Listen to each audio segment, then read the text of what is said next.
Welcome to our podcast. This is another recorded episode of Stay Classy San Diego, with video production and studio provided by MaxLux Media, sponsored by Dorada Nutrition, with your host being myself, Steve Wire, a freelance reporter. This podcast is dedicated to fostering quality dialogue surrounding all things local policy related in North County, San Diego. Join us weekly as we interview political leaders, analysts, professionals, and community members on issues ranging from homelessness to housing density to elections. Well, I'm definitely very excited about today's episode because we're bringing Joe LaCava into the studio. Joe is the city councilman for District 1 in San Diego. He was raised in the San Diego neighborhoods of Logan Heights and University Heights. He attended SDSU and worked for the U.S. Forest Service upon his graduation. He has a bachelor's in engineering and returned to San Diego to work as a civil engineer after his work at the Forest Service, and then ran for the city council in the 2020 election, winning in both the primary and the general election. Currently, he serves both as the chair of the board of directors on San Diego Community Power, as well as the chair of the city's environmental committee, among other positions. So thanks so much for coming onto the show, Joe. Really appreciate you. We're definitely going to get into some pretty meaty topics here. I think, as I mentioned to you before the recording of this episode, I think what's top of mind for a lot of San Diegans, including those in District 1, is the issue of homelessness. The numbers, unfortunately, are pretty grim right now. There was a new record high of homelessness downtown, which I realize is not in your district, but San Diego as a whole, with the point in time count, which was conducted last year, since 2020 to 2022, the numbers weren't great either. So I wanted to talk to you about a few of the issues here. One is sort of how you think that the city as a whole, not just your district, but sort of San Diego as a whole, is doing on the homelessness issue, and sort of like how we're progressing away from these numbers and how we're moving into a better direction. Well, you're right. It is really a topic. When I was running for office in 2020, the only issues I was hearing was potholes, potholes, potholes. Sure. And the conversation has changed in District 1, where there is not that homeless population, but the awareness of it and the size and, as you said, the dynamics of what we're looking at. San Diego as a whole, people might surprised to hear me say this, but when you compare us to other cities, we're doing okay. But in terms of how we as a society is dealing with homelessness, we are clearly not doing a very good job. And that happens for a lot of reasons. Certainly the impact of the pandemic and what it did to our economy, people's loss of jobs, certainly is a factor that cannot be ignored. But the challenge is that more people are falling into homeless than we're actually able to house. I'm very appreciative that we're for the first time actually trying to measure that instead of relying on this anecdotal evidence here. In 2022, what we saw was, and the way they boiled it down, was that for the 10 people that we got housed, 13 became homeless for the very first time. And so you're kind of fighting a losing battle despite our very good progress in getting people housed. So let's kind of move on from there. As you mentioned, we had kind of a peak count of the number of unsheltered people in downtown San Diego. And downtown really is the epicenter, and therefore it becomes the focus of all our conversations about homeless. We certainly have homeless probably in every city, the unincorporated areas of the county. La Jolla has arguably 30 or 40 homeless individuals. I just added Pacific Beach to my district. I've heard numbers upwards of 250. And of course, there's always a discrepancy between the point in time count, which has a very strict methodology, versus perhaps how many people there really are out there. But let's focus on downtown. That gets discussed the most in terms of the conversation. So in downtown San Diego, we have upwards of about 1,800 shelter beds. And they're generally 95% full. We've changed our methodology in running those shelters. In the old days, you got into a shelter and then the next day you got kicked out. You had to get back in the queue to hope you get that shelter bed again. They've changed that. Once you kind of become that person that can fit into that shelter environment, you get to come back night after night as you may need. The challenge is we're looking at somewhere upwards of 1,800 individuals that are unsheltered in the downtown area. So we've only got half the shelter beds that we really need. The debate becomes, why are those 1,800 not in shelters? One, there's just not the capacity. There's a lot of talk about people refusing to get into shelters. But when you maybe only have 90 to 180 shelter beds available, on any given night, and you have 1,800 individuals, just no place for them to fit. Yeah, Yeah, and the challenge, the hardest thing I find myself as a legislator is combating some of the cynicism that has been developed in the public's eye about what is that stereotypical homeless individual. And what I've learned is that there isn't any stereotype. People are homeless or remain encampment on a sidewalk for a lot of different reasons. And that makes it more challenging for the social service providers, for the city, for the San Diego Housing Commission, for the Regional Task Force and the homeless to say, what is that silver bullet that would make all the difference in the world? Sure. And that one of it is just annual funding. We don't get the funding from the state and federal governments on a regular basis. We have to go back and say, how much are you going to give us this year? That really prevents us from making long-term strategic planning. The other fundamental thing is that we don't have enough housing. When you look at the city of San Diego, we have a housing supply shortage. So if we can move somebody from the sidewalk or from a canyon into a shelter, we don't want them to stay in the shelter forever. We want to move on to that housing, and there just isn't that housing for them to move into. So that becomes a real roadblock to really comprehensively dealing with homelessness. Mm-hmm. So what are we doing? A couple of things. One, at the city of San Diego, working with this mayor and this council, trying to make it as easy as possible to be able to build new housing, trying to streamline, trying to reduce the cost of permits. That's what we as government can do. There's a lot of other challenges. We can delve into the housing conversation if you want to. But fundamentally, if there's no place for these people to go, they will always remain homeless. The other thing we're doing is purchasing hotels based on money from the state, converting those hotels to that next better level than a shelter, that sprung tent where you have like a dormitory, a series of double bunk beds in there. And so that gives a person a little bit of dignity. It gives them a door they can lock behind themselves at night. But that's expensive. Housing Commission is just on the verge of purchasing 2 hotels that will be coming through the City Council pretty shortly. But again, that's a very expensive proposition, even though hotels or motels, I should say, are in a good position to be purchased at a more competitive price. But it's still very expensive. Sure. And then you got to have the social service providers to get in there and provide whatever services, whether it's addiction, mental health issues, helping them find a job, get some training. There's a whole slew of things that you have to do. You just can't take an individual, put them in that hotel room and expect them to succeed. So that gets expensive. Yeah. And then we have a shortage of social service workers because that's kind of the lower end of our pay scale. And it's a tough physical and emotional job. And so we find we have a shortage of social service providers or providers that have the skill sets to actually deal with these individuals and their unique and very individual needs. So it just kind of builds on itself. And that's what we're seeing cities across the state doing. There is some measure of a kind of an odd success because what we're also finding is some of the smaller adjacent cities are moving their homeless individuals into the city of San Diego.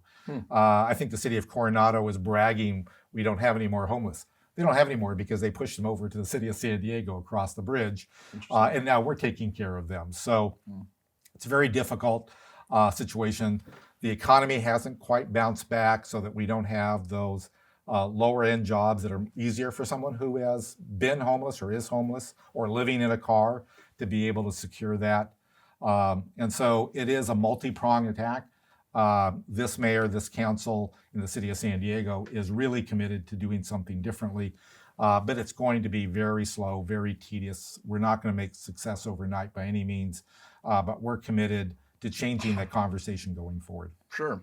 Thanks. So one thing that has been talked about on this show in the past, we've had Vista Mayor John Franklin, we've had a couple other people come to the show and essentially argue that what's happening in San Diego, sort of the county as a whole, and I think they would also argue in the city of San Diego specifically, is sort of a reflection of a failed state policy of sort of only focusing on housing and not focusing on more fundamental underlying factors behind homelessness like substance abuse, mental illness, et cetera.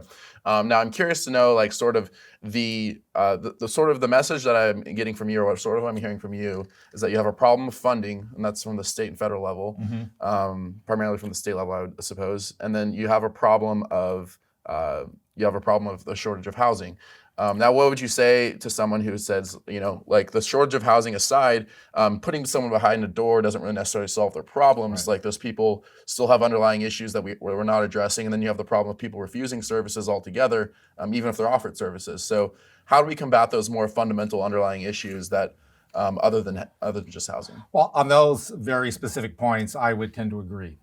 We as a state, as a society, have really failed in terms of the safety net to deliver services for people that really could use and fundamentally change their lives. I mean, there's so many success stories of people that have been connected with those services and have been able to turn themselves around and now have a decent paying job, now are now living independently, don't need any more support services. There's too few stories like that.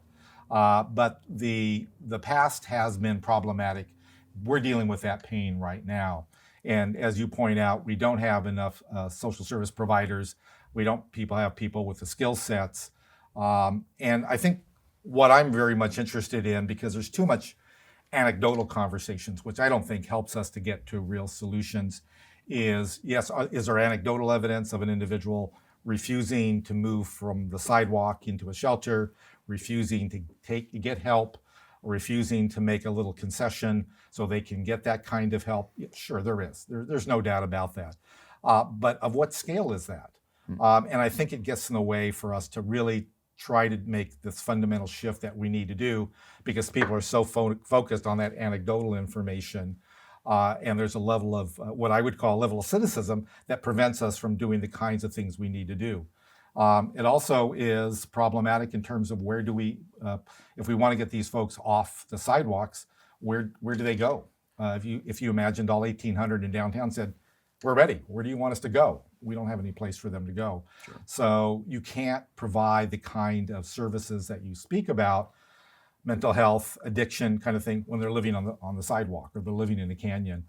You have to get them to a better place to really be able to do that. Sure. And I'll throw in, there also has been a fundamental change. We talk about state and federal, but there's also been a fundamental change at the county level.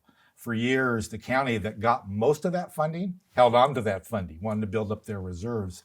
And it's only been in the past few years that we've actually seen a breakthrough at the county level that says, hey, we're kind of the safety net for the entire county, and we need to contribute the funds that we get from state and federal to do exactly that. The mental health, developing a mental health crisis team, response team, which you've never had in the past, being able to fund more social service providers. And again, what we're starting to see is that we're starting to turn the needle on this. Not enough to really say, let's splash it on the front page by any means, but we're starting to see that change. The pandemic, of course, I hate to be blaming the pandemic for anything anymore. That set you back. That set us back, definitely, and the impact on the economy as well. Sure. I wanted to also touch on something that happened pretty recently. This was in the past few weeks. The San Diego Union Tribune, there was an article about this proposed homeless encampment ban. And specifically, Mayor Todd Gloria said during a press conference that the answer from our homeless population can no longer be no. They can no longer say no to leaving the sidewalk, or no that they prefer to being on the street, or no to services and help. When we ask you to come off the street and we have a place for you to go, no is no longer an acceptable answer. So essentially it's this idea that we will ban these tent encampments from public property in San Diego. And I want to know where you stand on this and sort of why your reasoning behind that. Sure. Well, that did come to one of the committees. I sit on the Land Use and Housing Committee. I'm vice chair there. And I made the motion to move it to the full council without a recommendation. But bundled with that, moving it to the full council, I came up with a series of questions that I wanted to see answered before I would take a position in support or opposition. And it really fundamentally said, it's fine to say that you can no longer say no, but we have to have some place for them to go. And so I'm looking for answers in terms, do we actually have site control? Do we have funding to create shelters so that when this person says, we've got a bed for you, you don't get to say no because we've got a spot all set up with your name on it. We don't have that right now. And I don't want people to get confused. It is already illegal to camp on the sidewalk or camp in our canyons right now. It's not the most articulate part of our municipal code, but it is not legal today. And so there really isn't a change. we wanted to provide more clarity about what that means when we start to get that point where we have enough shelter beds, where we have an ability to say you have to accept this thing. And the other part of the ordinance that got almost zero attention was that we are doing cleanups of those sidewalk encampments. And we've really come up with as humanitarian of a way to do cleanups and sanitizing those sidewalk areas in the name of public health, to dispose of the trash that accumulates, to take care of the sanitation, prevent the spread of disease. And that was a process that I've actually witnessed and seen how they do that. And as I said, it really is the most humanitarian way that you can do that, and actually codify that so that it's clear to everybody what happens when we move in, when we give them the notice, what we do with their personal effects if we discover, birth certificates, driver's license, what have you. And the trash, you leave the trash behind, we're gonna toss it. Sure. And so we wanted to codify that so everybody understood how we would do that. So we have a lot more work before that ordinance, if it is adopted by City Council, actually becomes a tool for enforcement, because the case law on that is you don't have a shelter bed, you have to leave those people alone. They got to be able to sleep someplace. Sure, but this doesn't really change necessarily existing law, but it's sort of putting people on notice that there will be sort of more enforcement of this going forward, of sort of cracking down on these illegal tent encampments. Yeah, if you listen to the Land Use and Hearing Committee meeting, I kind of quoted these numbers earlier. When we said, okay, great, you've got 1,800 people on the sidewalks in the canyons. How many shelter beds do you have available right now? On a given night, we have 90 to 180 still available. The rest are full. It's like, where are you going to put those 1,800 people? Until we develop those beds, you really don't have option. There are some private providers that provide additional services and beds, but that hasn't entered into our equation. We talk about the shelter beds we have. So we have a lot more work to do. I think the City Council is going to want to see a lot more evidence that you really have control and know where you're going to create those new shelter beds before we're going to agree that it's actually enforceable. Yeah. Hey there, San Diego. If you're on the hunt for a way to enhance your health, I have a great recommendation for you. Dorado Nutrition is a company that's all about helping people live their best lives through top-notch American-made supplements. Their expert team has crafted products to support a variety of health needs, from weight management to muscle building and more. And with ingredients like Vodosia agrestis and Tonkat Ali, praised by a well-known neurobiologist seen on the Joe Rogan podcast, these supplements could be just what you need to reach your health goals. And for a limited time, you can get 25% off your purchase by using promo code SD2023 at checkout. So if you're looking for a way to improve your health, Dorado Nutrition might just be the solution you need. So I think we'd be remiss today if we didn't talk a bit about the issue of climate action. Okay. Now, as I said before in the introductory comments, you're the chair of SDCP, you're also the chair of the city's environmental committee. So you're very, very aware of the city's climate action plan, which has been developing for quite some time. I admit I haven't read the whole thing, but I've read part of it. It's quite a lengthy document. Right. And I want to know a bit about specifically, so just for people who aren't familiar, so the city's climate action plan has a net zero emissions goal by 2045. It entails things like decarbonization of the built environment. It involves, access to clean renewable energy, climate equity, infrastructure improvements with climate change in mind. So the thing I wanted to ask you though is sort of, to the best of your knowledge, like what went into the specifications of this plan and how achievable and realistic are the goals and the timetables set in this plan? Okay, I'll make one correction. Our target is actually 2035. 2035. I think the state's more at the 2045 range. Well, our first climate action plan was developed and adopted in 2016. And frankly, the city didn't do much once they adopted that. Some of the interim goals that we met were because the state of California was doing some things, but the city itself didn't do much.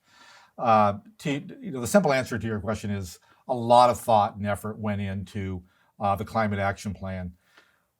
The difference between 2016 and what we adopted last year was that recognition that we don't have all the answers. So in 2016, we tried to say how much reduction we have to do. Let's come up with all the steps to exactly nail it down to zero by our target date. This time we said, look, there's a lot of rapidly changing in innovation and technology there's some things that are going to come up that we don't even know about today that will help us get to that. The goals are very ambitious. I don't want to suggest to anyone that, hey, all we have to do is come up with a plan and just adopt it and it'll all start to roll out. A lot of changes are going to have to come into play. And as I've talked publicly about this, a lot of the progress that we have made has been fairly easy to achieve because the average San Diegan has not really had to do anything differently in their life. The changes that we have to make going forward is really where the rubber's going to hit the road in terms of people actually having to make some different choices about how they live, work, and play. Part of this, the pandemic actually helped because it taught us that working remotely actually works. And it taught a lot of companies that working remotely actually doesn't hurt their bottom line and can actually make employees more productive. And I remember in 2016 when we were looking at how do we shift people from cars to biking, walking, or cars, we didn't even talk about remote working as a way to have a reduction in vehicle miles traveled, reduction in the production of greenhouse gases. But it is an important part of this one going forward. So it will cause changes. We're trying to do better in terms of making our neighborhoods more walkable, adding bike lanes to give people some real choices, safe routes on bikes, because no one's going to ride their bike if they don't feel safe out there. Transit's where we're struggling a little bit, right? There's been not as much progress on the transit front as we would hope to see by this point, but we're not giving up. There's still a commitment by everyone to be able to achieve that. The other big part of greenhouse gas reduction is what all of us produce just in where we live, work, and play, the buildings we're in. And so we're taking those incremental steps to change. So the city is committed that it's going to electrify all of our municipal buildings. We've already studied that. We have a consultant that's telling us what it's going to take on each of our buildings. Any new city construction is going to be all electric. The next step for us, and we'll come out later this spring or this summer, we're going to have what's called a REACH code. REACH code means we're doing more than what the state's building code requires. So that all new construction also has to be all electric. City of Encinitas did that a year or two ago. Mm-hmm. So the city of San Diego is trying to catch up. The harder part, and I think this is really where you're going with some of your questions, is what about all the existing building stock? We're going to do a lot of building. We need a lot of housing, but it still is a small percentage compared to the existing building stock. And that's where we're going to have some real difficult conversations because the average San Diegan is not going to be able to afford just to wake up one day and say, I'm going to get rid of all that natural gas in my building. I'm going to convert to electric. So we're going to have to figure out how we can help incentivize, provide funding, grants for people to be able to do that. Compounding the idea of going all electric is in a lot of the older stock of housing, their electrical panels don't have enough capacity. The wiring they have in their house is inadequate. So we're going to have to figure that part out as well. We're still at the early stages of how we have that conversation. But if we want to meet our aggressive timelines, we need to accelerate that. We're also very excited about some of the funding that's coming out of Washington, D.C., the Inflation Reduction Act, the IILJ, which I always get that messed up of what that is. In Washington, they call them, Bill and Leo out there as their acronyms. But we're excited about the funding that's going to come out of their tax credits that are being part of that package that will help us navigate some of these tough choices going forward. Sure. And the vehicles, I think some people got a little bit excited saying electric vehicles are going to solve all our problems. Electric vehicles are part of the solution. They are not the total solution. But we're glad to see the American car manufacturers are investing heavily in moving to cars and trucks to be all electric. The city is moving forward to make sure we have enough electrical vehicle charging stations so people don't have that anxiety that you have a vehicle charger as ubiquitous as the gas stations are going forward. So there's a lot of moving parts. I'm confident that we're going to be able to get there, meet those ambitious goals. Sure. I do want to talk a little bit more about transit, but first I wanted to also address something that seems to come up in the plan, which is this issue of climate equity. Mm-hmm. Now, for people who are unfamiliar with the concept of climate equity and why that matters, can you sort of explicate that? Sure. That's certainly one of the pivots that the city of San Diego is moving towards. I think the county is as well, and I'm certainly very supportive. It really goes to the idea that when you talk about climate change, when you talk about air pollution, some communities are more impacted by that than others.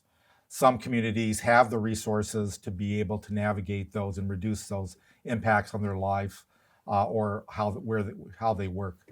Some communities don't really have that.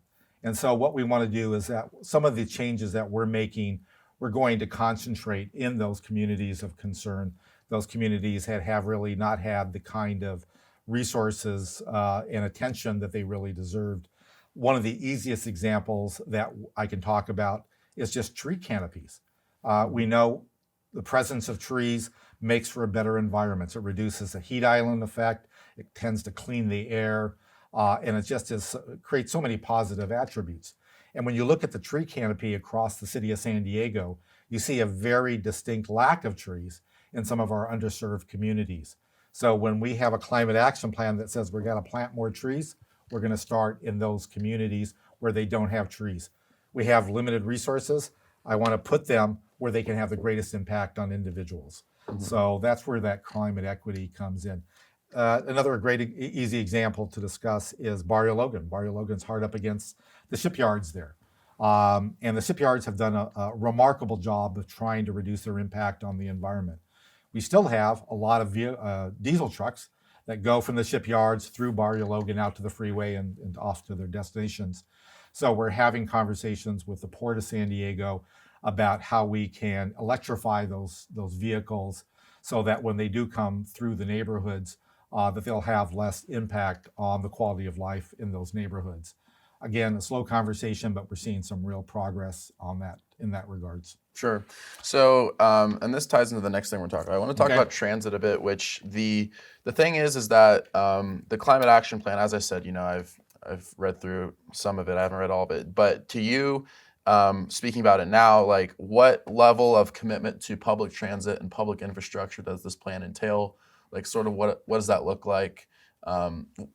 We'll start there. That's a good enough of a question. It is certainly a big commitment. The big elements in our climate action plan really are what are the elements that really are the biggest generator of greenhouse gas reduction or greenhouse gases. And transit and the way we get around is certainly a big part of that.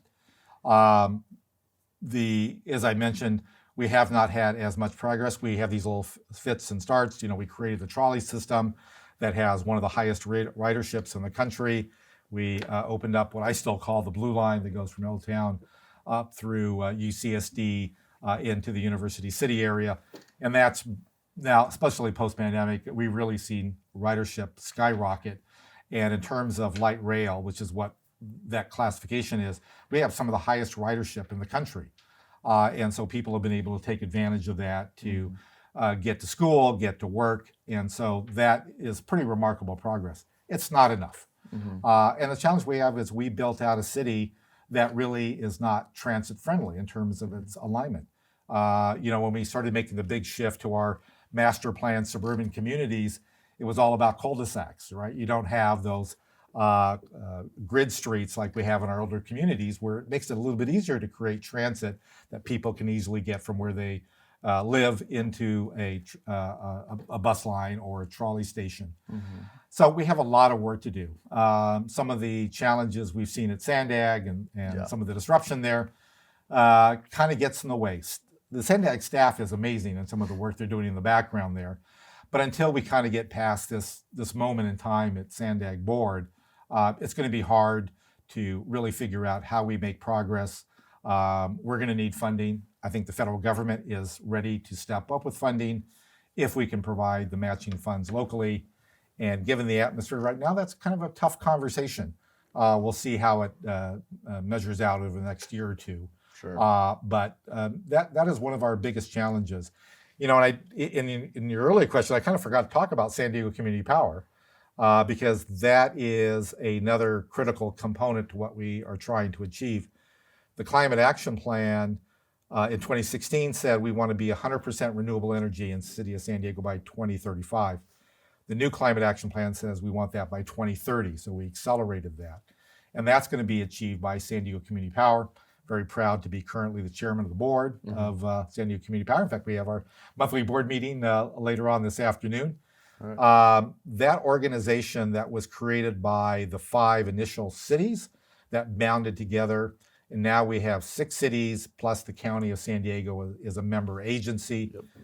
We are now 3.5 years old, and we are now nearly $1 billion nonprofit.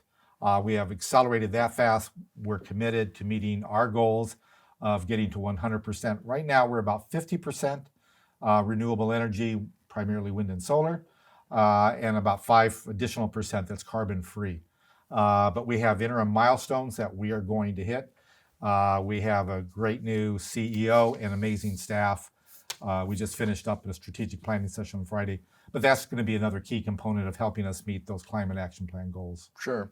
And I do want to talk about some SDCP stuff, but the last thing I wanted to talk about on transit was this issue of SANDAG that you brought up. Now, SANDAG has come up with this regional transportation plan, which has been met with some resistance due to certain aspects of the plan. But more conceptually, there have been people who have come onto this show, some of the local mayors, and have said, actually, this plan is sort of the wrong investment in the future of transit because, the reality is so the idea goes that, only about 3% or so of San Diegans even use public transit. Right. And what we should really be doing is focusing on, the future of things like automated vehicles, of electric vehicles, and sort of, working with the reality of the layout and topography of San Diego versus, trying to force public transit into San Diego. So I'm not really sure where you stand on this discussion, but I want to sort of hear your thoughts in terms of this idea that SANDAG is sort of moving in actually the wrong direction in investing more in public transit.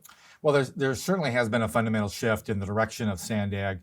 I think it is a critical element to be able to meet our climate action plan and change who we are as a city and as a region. What we see when I talk to constituents, why can't we be like this city?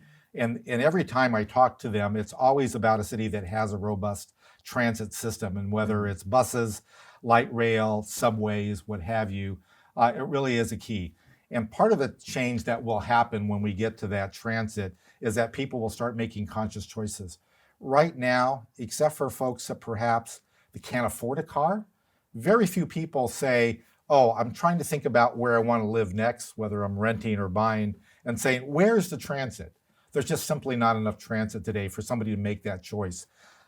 We saw that up in San Francisco when BART started moving it out into the suburbs. Suddenly, those places close to the transit station suddenly become the more valuable properties, and we saw people making that conscious choice. We're not there yet by any means. People are still going to be thinking about their car.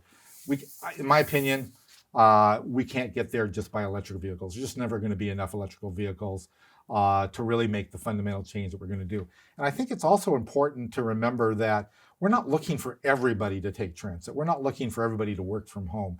What we're looking is for substantial changes in how they do that.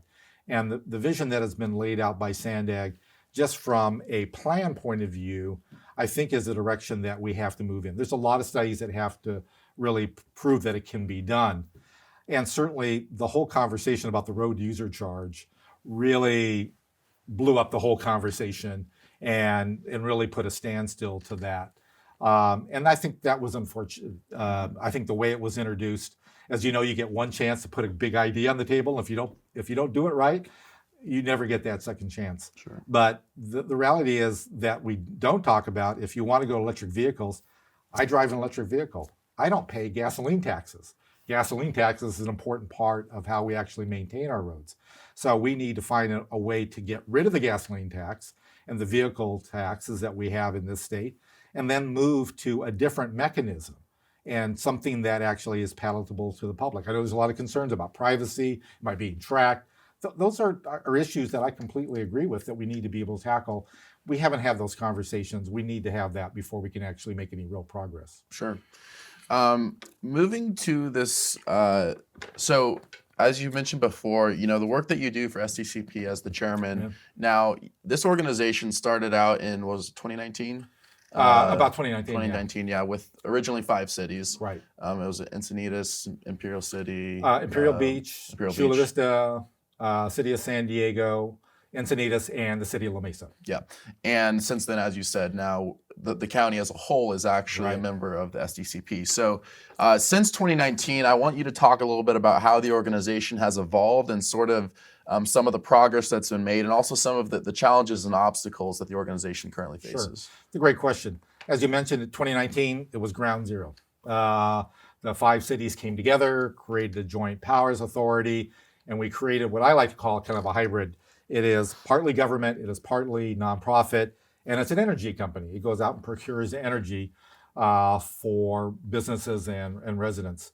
And so those first couple of years, it was really kind of that model startup energy. You had very few individuals, very committed, putting a lot of long hours in there.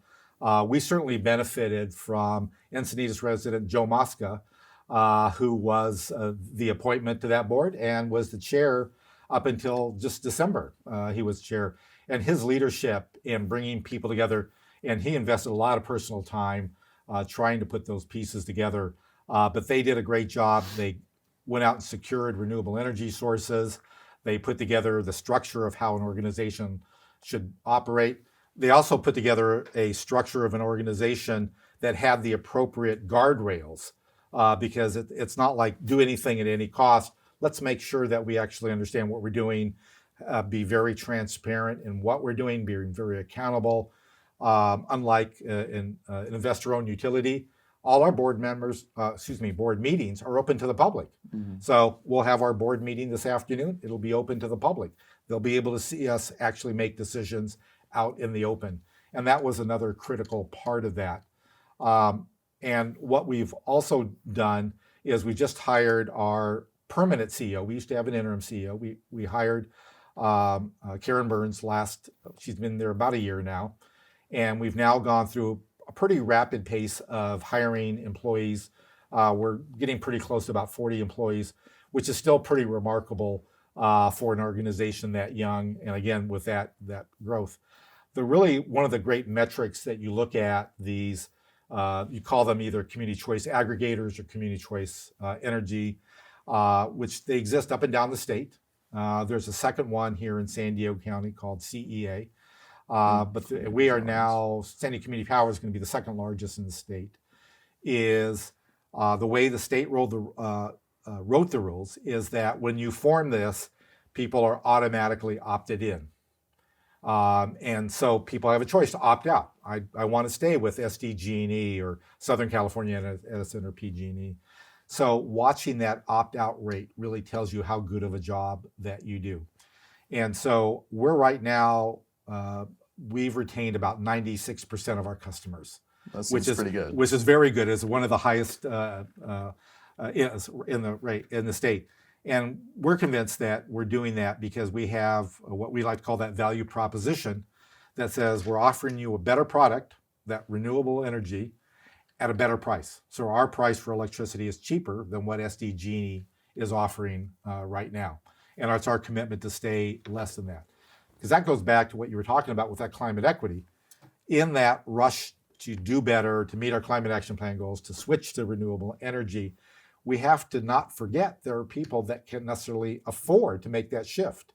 Sure. And the good folks at Imperial Beach, the good folks in National City always remind us, let's not get too carried away. Let's not go too fast. We've got to keep those prices under control because the important thing is that everybody has that better product and they can afford it going forward. Sure. And the good thing is we're a nonprofit.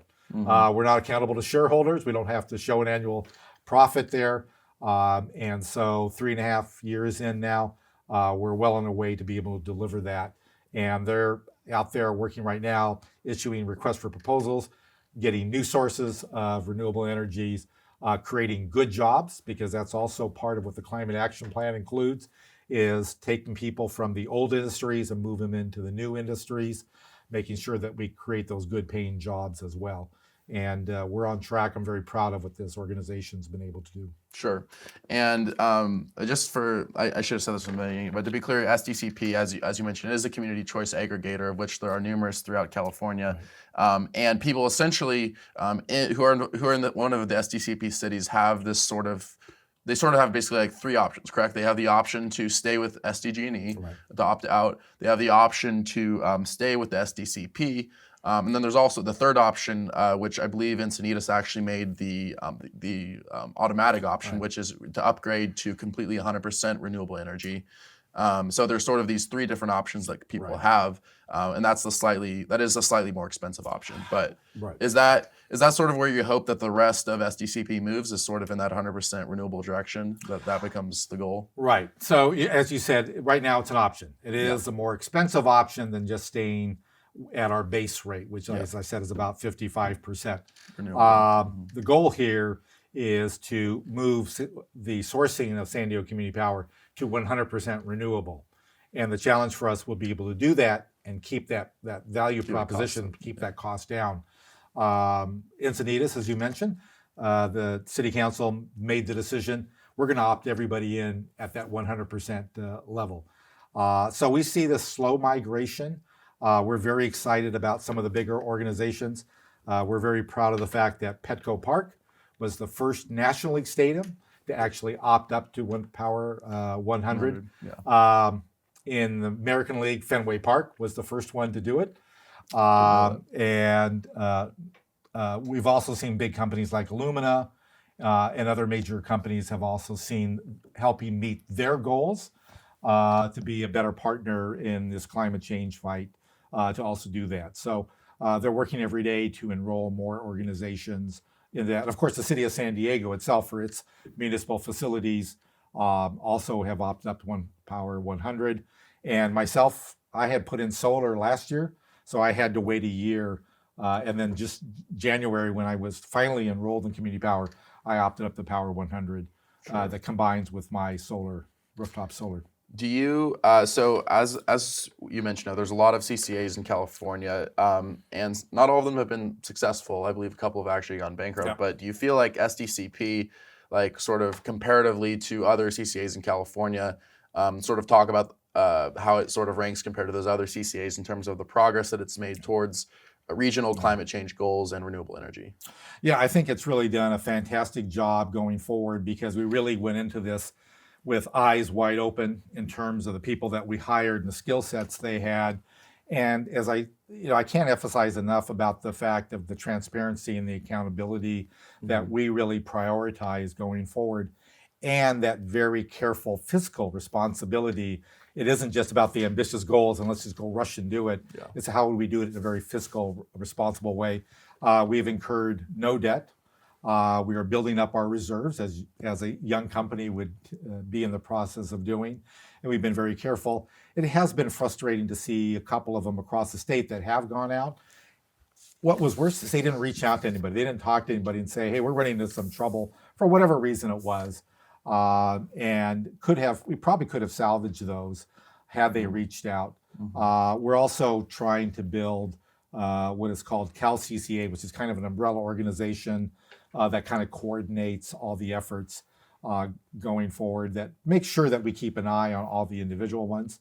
And the other thing I'll say is that part of the challenge and the headwinds, we talked about this at our strategic workshop on Friday, is that it's a very dynamic situation. The whole energy conversation is very, very dynamic, because not only do you have investor-owned utilities that are very interested in their profit component, that are a little bit concerned about what these CCAs are doing. You have the CPUC that is concerned about making sure that whenever people need that power, that it's there. I'm very proud of community power that when we hit the heat wave last September that nobody was really prepared for, we were able to meet all the electrical demand that our customers were looking for. And we were able, because we had hedged some of our purchases, we were able to deliver that and not change our prices at all. And that's a huge move by an energy company to be able to do that, meet that demand and not charge your customers any more than what we had promised them. So that was really good. CPUC is constantly concerned about, do we have enough energy? Can we distribute it fast enough when there's changing weather patterns? Certainly Governor Newsom is very concerned. Blackouts, brownouts are kind of the worst thing for an elected official to experience. And so there's some moves there But I feel very good about where the whole CCA program across the street, and feel really good about what San Diego Community Power is doing in terms of fiscal responsibility and meeting our ambitious goals. Sure. So just moving backwards a little bit, the thing I wanted to touch on earlier, so we talked about homelessness, but we didn't really get quite into a full-fledged conversation about affordable housing. Now, I wanted to talk about the city's affordable housing stock, and specifically, there was recently a motion passed by the San Diego City Council for rental protections. Right. And I want you to sort of explain to viewers sort of what the purpose of this was and sort of what it hopes to accomplish with these rental protections. Sure. We did pass an ordinance called the Tenant Protection Ordinance. It is focused on the residential component. Probably should have that just to make sure it's every case. What we really were trying to do is to really look at, so when you look at a landlord saying, I want to move somebody out of an existing apartment, it moves into two camps. And what the way they refer to them is at fault. So you have a tenant that is doing bad things. They're not paying their rent. They're doing criminal activity. They're doing illegal activity in their unit. They're being disruptive to the neighbors. We call those at fault. We didn't touch those. We're not doing it, making it any hard for a landlord to get an at-fault tenant out. We're not giving any concessions to anybody who falls into that at-fault camp going out. It's hard enough for a landlord. I've heard it takes up to 9 months to get an at-fault tenant out if an at-fault tenant just refuses to move. And so we didn't touch that. What we were really focused on is what is referred to as a no-fault tenant. A tenant that is paying the rent, compliant with the lease, being a good neighbor all the way around, and those landlords that say, you know what, if I get this tenant out, I can bring somebody new in and charge more rent and get more money. And they use some of the loopholes that are in the system now to get somebody out. And in this rental market, for somebody to get displaced, the challenges of what it costs, it's devastating. What it costs them to be able to find something that's reasonable, accommodating to where they work or their play or their access to transportation is really devastating. And those are the ones that we wanted to create incentives and encouragements to landlords saying, you got a good tenant, let them stay as long as they're paying their rent and they're a good tenant. So what we did in the ordinance is a couple of things. One, if you wanted to move an at-fault tenant out, you had to compensate them with 2 months worth of rent. Now you could either give them the last 2 months free, or you could give them 2 months as they exit out. The idea is really not to hand out money. The idea is really to incentivize the landlords not to do those kinds of actions. And so that way, if there's good cause, hey, I have a unit here. My son is coming back to San Diego. They don't have any place to live. I'm going to move my son into that unit. I need to get that tenant out there. 2 months worth of rent, and they're on their way. And we thought that was a way to kind of really balance the conversation going forward, because as you know, that how it ties to homelessness, while we don't have any hard evidence, and I was a little concerned when people tried to make a direct connection, but there's a lot of anecdotal evidence that some of the people that become homeless are people that get displaced and then don't have the funds to find a new place, a place they can afford, be able to come up with first and last and a security deposit, which gets very, very expensive. So that's what we really tried to tackle. Ironically, the city's ordinance that was in place is actually weaker than what the state's law is. So we at least wanted to get us up to the state level. And admittedly, we actually went a little bit further. The state only requires 1 month for a displacement or relocation cost. We've bumped it up to 2. And actually, in some hardship cases, we've actually bumped it up to 3. But again, the idea is to incentivize landlords to hang on to those good tenants going forward. So if you got a good landlord, and a lot of the people that we heard speak, you know, we had 4.5 hours worth of testimony from both sides of the conversation on Tuesday. A lot of folks, a lot of the landlords were actually talking about the at fault. We're saying, you're right. We want you to get those people out there too. We're not, you know, making it any easier for an at-fault tenant.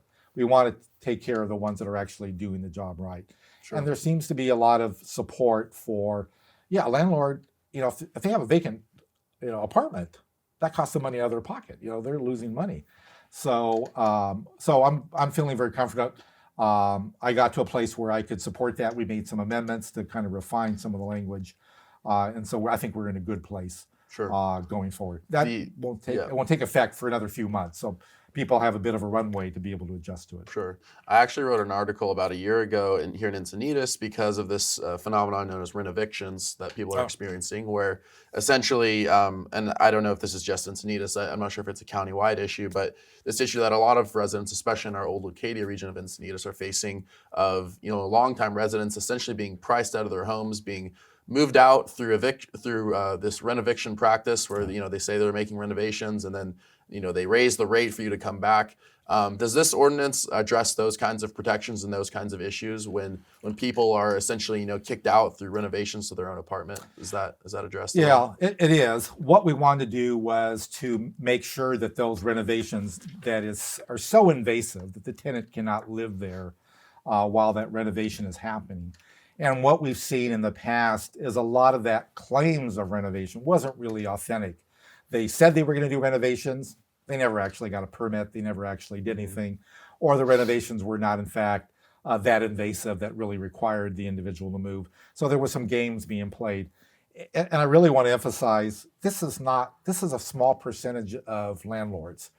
And one of the challenges we have as legislators is it's a problem that's this big, but we have to write laws that are this big because we can't be that surgical. Sure. But that is one of the things that we've talked about. So we've talked about you can't actually get move that tenant out until you've actually pulled the building permit that you need to be able to do that renovation. So we know it's real and authentic. And then for that period that you're displacing that tenant, you have to accommodate them in a different location and then give them the opportunity that once you did the renovation that you can get them back in to that apartment. So we did speak to that. And again, the motivation for that was all those bad actors that were not authentic in what they were doing. They're just finding every loophole and excuse to get people out. It's funny when you mentioned that story, I was remembering my wife when she lived in an apartment. She had the benefit of a landlord that was probably in her 90s and had not raised the rent. And so my wife, with the income she had at that level, she was able to afford that apartment. The woman passed away, unfortunately. Her heirs came in and said, "Oh my gosh, look at these rents are so low," and they immediately doubled or tripled them. Back then, there was no protections, and so my wife had to go off and figure out someplace to live. And so we're trying to prevent that kind of situation, or that kind of shock to the system going forward. We're also, one of the other things the state did is what's called rent stabilization. That also says it's not rent control, but it says you cannot raise the rents any more than the cost of living or 10%, whichever is the most. So that, everything gets more expensive. Landlords have increased expenses. So you have to accommodate that. And so, but not having that shock going, I need to make more money. Let's double your rent tomorrow, kind of thing. We'll have those gradual increases. So sure, absolutely. In closing here, I wanted to talk a little bit about some of the work that you do as, we talked about your work as the chair of SDCP, but we didn't talk as much about your work as chairman of the Environmental Committee. I'm curious if you can sort of provide us with an update for years, just sort of the work that you've been focused on lately as chairman, sort of some of the progress that the committee's been making and maybe some of the challenges as well. Sure. And I'm very proud. This is my second year as chair of the Environment Committee. As chair, what I see as my job is to, the way we have City of San Diego, we have a strong mayor. The strong mayor controls the 12,000 city employees. And then you have the city council that is primarily legislators. But as the chair of the Environment Committee, it kind of gives me that so-called bully pulpit to be able to push the mayor's office and city staff to do better. Great example of that I can point to is our climate action plan. The original introduction of the climate action plan didn't come with an implementation plan. And so it's like, well, you set some great goals. We're excited about that. But how are you actually going to achieve that, as we were talking earlier? So I use that ability as the chair of the Environment Committee, says, you can't bring this forward until you bring me an implementation plan. And if it's only a draft today, let's get that draft. Let's show people that we know what we're doing, how much it's going to cost, and eventually got them to a better place this past February. That's just one example of what we're trying to do. But it's also showing the day-to-day workers, our sustainability mobility department, our planning department, that I am a partner with them, that I want us to push further and faster, but I'm going to do that as a partnership, not as a way to punish good working staff going forward. And so me and my committee consultant are working every day. When can we get this in front of us? There's also a lot of nuts and bolts that we do every day. Sure. Today we adopted a couple of contract amendments.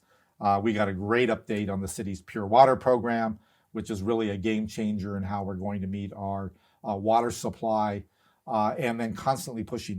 Another great example, I gave a little bit of a lecture to staff this morning. I don't like to do it, but we have some issues that made the papers about our Point Loma sewage treatment plant, and it's right on the both coastal bluffs at Point Loma.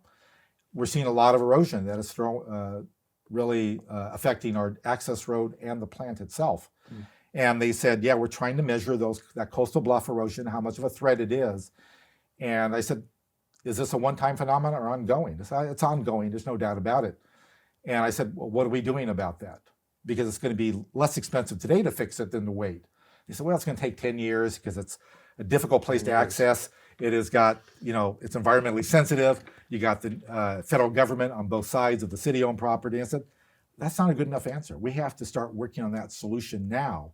And that's where I can really have an impact as chair of the Environment Committee to push that going forward. And it's also a little bit of an opportunity to, SDGE has to come back to us periodically. And we had a really great session where San Diego Gas and Electric opened up the door to talk about the gas prices during the winter season. And we were able to push very, very hard on SDGE to say, what are you doing about gas prices? How are you giving relief?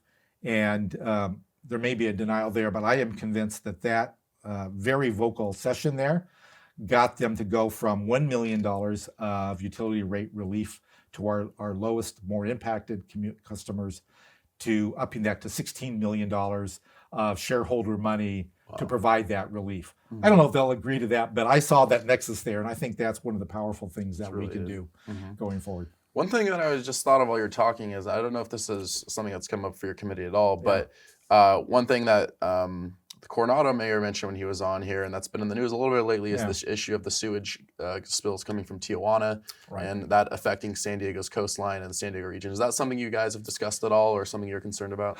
Well, we're definitely concerned about it. I think we renewed our state of emergency because it does affect some of the city of San Diego lands, although it really affects Imperial Beach, the beaches there and in Coronado as well. Mm-hmm. It's been a frustrating experience. I remember I've had a lot of conversations with Serge Dedina, the former mayor of Imperial Beach, and now Paloma Aguirre.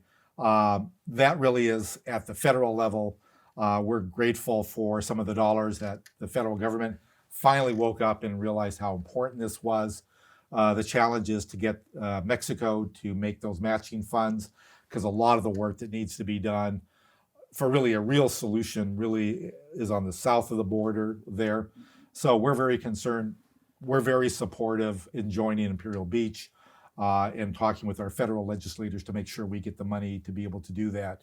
And then cut through the bureaucracy. I mean, the most frustrating thing recently that you may have talked about was that we got the federal dollars. Everybody got excited. Okay, now where does the federal dollars have to land to actually be able to do something? And then there started being this bureaucratic argument about where it has to land. It's like, no. We have to stop that. We actually have to put the money and actually make real changes. I think we're working through that. We're making real progress. Our work with Mexico, I'm not involved in that, but my understanding is that there's really good progress going forward. This has to stop. This is just really untenable at so many levels. Sure, absolutely. One other thing that I wanted to mention is, this was actually a question from a resident who lives in your district, is this issue of the multiple species conservation program, which preserves San Diego's native habitats. It ensures compliance with the Federal Endangered Species Act, and basically provides for connecting reserve areas that have species that are endanger the habitat level. I don't know how much you can talk about this, but just as much as you can for people who are concerned about the future of this program, about the funding for the program, what work does the environmental committee do in relation to this plan, and what progress is being made? Sure. It was a very ambitious plan, started back in the 90s, and I was working in the land development field as a consultant at that time. So watched that progress from let's create designated open space within each project that we built to saying, no, we had to have a more comprehensive plan. And that's what that MSCP really did. And then the habitat conservation plans, that is part and parcel of that program. I think the challenge is I explained it as a grand bargain with the state and federal fish and wildlife agencies that said, if we set aside this land and we preserve this land, we get to build houses over here that we desperately need. And so that was the grand bargain that was done. The city has had some challenges in providing the funding to maintain that open space land. I think we're very good at ensuring that the boundaries that were originally drawn are really cast in concrete, so to speak. And we're doing a great job with that. The ability of us to get out there and actually ensure that those protected lands are in fact protected is a different conversation. And part of the challenge is, how much do you allow the public to go out there and enjoy these natural spaces? Off-road or mountain road bikers are a different conversation and we work closely with the mountain bikers because we don't want them to go out and build new trails. Actually, we've actually seen them cut down trees to make some of those areas more accessible. But I think we, by and large, do a good job. We could do better. There's a lot of sensitive habitat that needs better protection. Those unique vernal pools that only show up when they rain and are only a few inches deep are especially vulnerable and really need to be very, very carefully protected. So I share that same concern. I constantly talk to the planning department and the other city departments that are involved in that. Again, using that position as chair to have a little bit greater weight to my concerns out there. I think we're by and large doing a good job. Just to kind of wrap up, we could do better. We need to do better. Sure, absolutely. Well, I really appreciate your time. I really enjoyed the conversation, and man, we covered a lot of topics. We covered a lot. Went through a little bit of jumping around, but appreciate your time coming on. I hope it's not the last time, and thank you so much. Thank you very much. I really appreciate it. It was a great conversation. Great conversation. Look forward to it. Yeah, guys, that's a wrap. This has been another recorded episode of Stay Classy San Diego with your host, Steve Wire. Thanks again to our sponsors, MaxLux Media, maxluxmedia.com, and Dorado Nutrition at doradonutrition.com. And thanks to all of our listeners for tuning into the show. See you next time. Stay classy, San Diego.